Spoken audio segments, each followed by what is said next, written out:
Bonjour à toutes et à tous. Après le Grand Prix de Belgique, nous avons eu le grand plaisir de retrouver Jean-Louis Moncé, avec qui nous avons effectué un entretien long format pour débriefer la première partie de saison 2023. Dans ce premier extrait, Jean-Louis nous livre son sentiment sur la restructuration d'Alpine.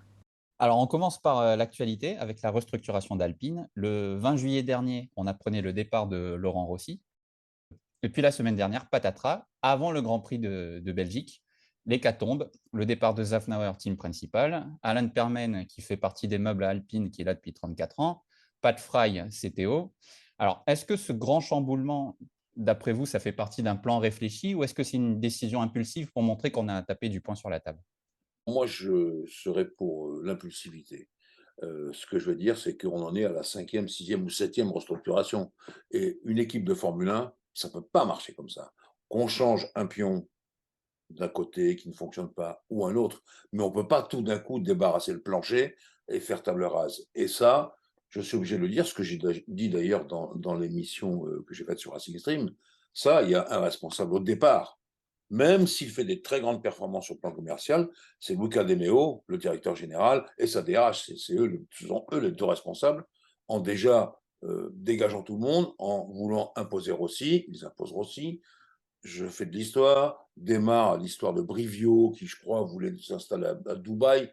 Quand on a une usine à Enstone et l'autre à Vieux-Châtillon, ça me paraît un peu compliqué. Ensuite, Piastri manqué, Prost mis à l'écart, le départ de plusieurs ingénieurs. Vraiment, on ne voit pas du tout où ça peut mener. Bref, on fait dégager Rossi, et là, on a Bruno Famin qui arrive. Alors, moi, Famin, je le connais bien, je connais ses qualités, ses défauts.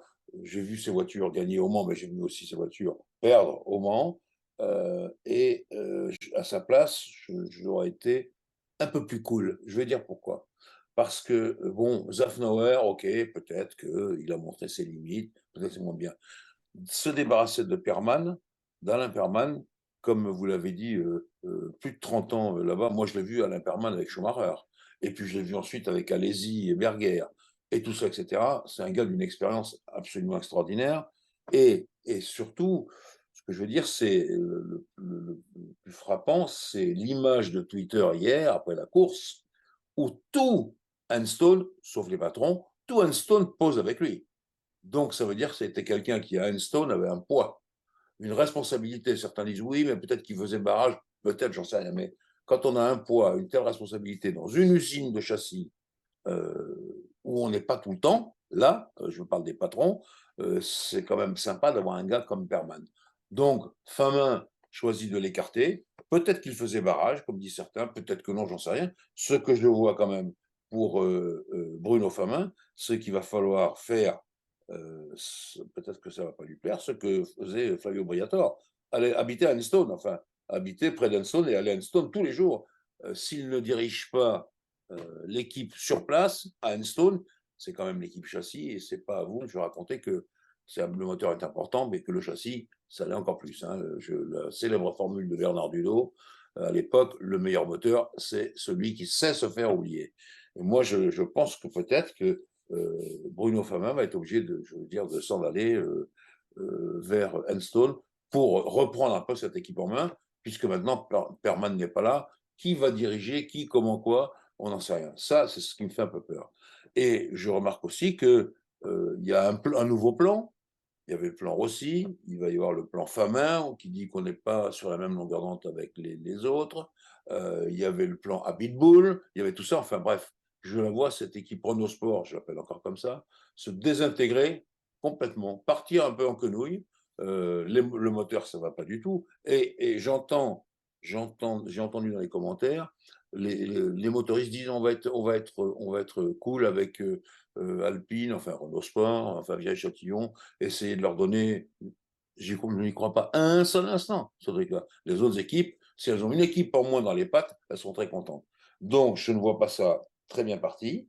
Ce que je vois, c'est que je pense que Bruno Famin va être obligé de serrer les rangs derrière lui, serrer le poing, serrer la cordelette à tout le monde et dire bon, maintenant, il faut travailler. Et c'est pour ça que je me disais que je le verrais bien partir à Enstone, mettre un peu d'ordre dans les écueils d'Augias, si Perman n'est plus là. Mais je le répète, Ça ne sera pas facile. Perman était très aimé, comme le prouve cette photo qui a été très peu publiée, diffusée, sauf sur Twitter.